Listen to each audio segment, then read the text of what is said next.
ሌላኛው ጥያቄ ነብዩ መሐመድ አለይሂ ሰላቱ ወሰላም ወደ ሰማይ በወጡ ጊዜ ከዚህ በፊት የነበሩ ነቢያትን አግኝተዋል። ለምሳሌ ነብዩላህ አደምን በአንደኛው ሰማይ አግኝተዋል እያለ እስከ 7ኛው ሰማይ ይቀጥላል።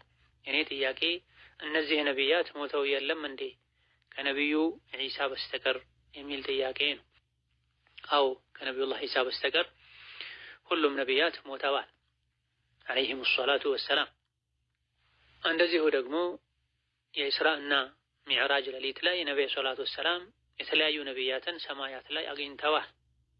ሁለቱም ትክክል ነው። ነብዩ አለይሂ ሰላቱ ወሰላም ኢስራእና ሚዕራጅ ላይ የተለያዩ ነቢያትን ሰማይ ላይ አግኝተዋል። ሁሉም ነቢያትም ደግሞ ሞተዋል። ኢነከ መይቱን ወኢነሁም መይቱን ኩሉ መን ዐለይሃ ፋን በሚሉ አንቀጾች መሰረት ማይሞት የለም፣ ሁሉም ሞተ። ነብዩ ሰለላሁ ዐለይሂ ወሰለም ኢስራእና ሚዕራጅ ላይ ከነቢያት ጋር እንደተገናኙ ቡኻሪ፣ ሙስሊም ሌሎችም በዘገቡት ትክክለኛ ሐዲስ ተነግሯል። እንዴት ተገናኙ ነቢያት ከመሞታቸው ጋር? ሐዲስ ከነገረን ነብዩ ከተናገሩ በዋህይ ከተነገረን እንዴትን እናቆየዋለን? ዋናው ከነብይ መነገሩ በዋህይ መነገሩ መረጋገጡ ነው። ከዛ በኋላ እንደ አማኝ ዋህይ ነገረን አምኖ መቀበሉን። በሩህ ነው የተገናኙት ወይስ በአካልም በሩህም ጭምር ነው? ብዙሃኑ የመረጡት ትክክለኛው ሩህና አካላቸው አንድ ላይ ሆኖ ነው ሰማይ ላይ ያገኟቸው። ይሄን የሚያሳዩ በርካታ ትክክለኛ ማስረጃዎች አሉ። ከዚህም አንዱ ነብዩ ሰለላሁ ዐለይሂ ወሰለም ስለ ኢስራእና ሚዕራጅ ሲናገሩ የተለያዩ ነቢያትን እንደተገናኙ ገልጸው አንዳንድ ነቢያትን ገጽታ ሁሉ ገልጸዋል፣ ተናግረዋል። ሙሳን አየሁት ቆሞ ሶላት እየሰገደ ነበረ፣ መልኩ ጸጉሩ እንዲህ የሚመስል ሆኖ አየሁት። ኢሳንም አየሁት ሱም ቆሞ እየሰገደ ነበረ። እገሌ የሚባለውን ዑርዋ ኢብኑ መስዑድ የሚባለውን ሱሐቢ ይመሳሰላል በመልኩ። ኢብራሂምንም አየሁት ቆሞ እየሰገደ ነበረ።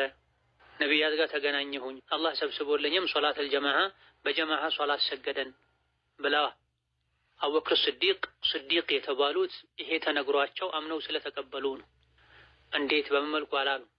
ቁርአንም ትክክለኛ የአላህን ባሮች ሲገልጽ ዩእሚኑነ ቢልገይቢ ወዩቂሙነ ሶላህ ብሏል። በገይብ ያምናሉ።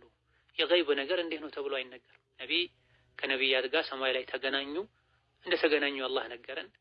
ለእኛ ገይብ ነው፣ እንዲህ ነው ብለን መግለጽ አንችልም። ይህ ነገር በመሆኑ ከማመናችን ጋር ነቢዩ ከነቢያት ጋር ሰማይ ላይ ነፍሳቸውም አካላቸውም አንድ ላይ ሆኖ ተገናኝተዋል ብለን ከማመናችንም ጋር እንዴት ነው ይሄ ሊሆን የቻለው? በአላህ ቁድራ የማይሆን ነገር የለም። ምስላቸውን ሰማይ ላይ አሳያቸው ሊባል ይችላል ተብለዋል። አላህ ቀስቅሷቸው ወደ ሰማይ አውጥቷቸው ነፍስና አካላቸውን አገናኝቶ ለዚህ ዓላማ ብሎ በቁድራው በችሎታው ከነቢ እንዲገናኙ እንዲያዩአቸው እንዲተያዩ አደረገ ማለትም እንችላለን። ይህ ይበልጥ የነቢን ክብር የሚያሳይ ነው። በአንዳንድ ዘገባዎችም ኢብኑ ሐጀር እንደጠቀሱት ወቡዒሰ ለሁ አደሙ ፈመን ዱነሁ ሚነል አንቢያ ተብሏል።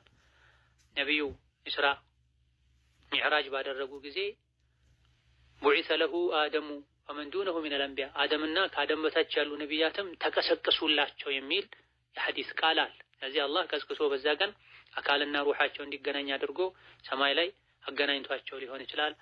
ምስላቸውን ነው አላህ ያሳያቸው ሊባልም ይችላል። ይሄ ከይፍያ ነው፣ ገይብ ነው። ገይቡ ሳንገባ ተገናኝተዋል። አላህ ነቢዩን ከተለያዩ ነቢያት ጋር አገናኝቷቸዋል፣ ተነጋግረዋል፣ ተወያይተዋል። በጀማዓ ሶላት ሁሉ ሰግደዋል በይተል መቅዲስ ላይ። ከሶላቱ በኋላም ስለ ዳዕዋ ስለ ህዝቦች ሁኔታ ምክክር አድርገዋል። ይሄ ሁሉ ተነግሯል በሐዲስ ዘገባዎች። እንዴት ሳንል አምነን ልንቀበል ይገባል። ሌላኛው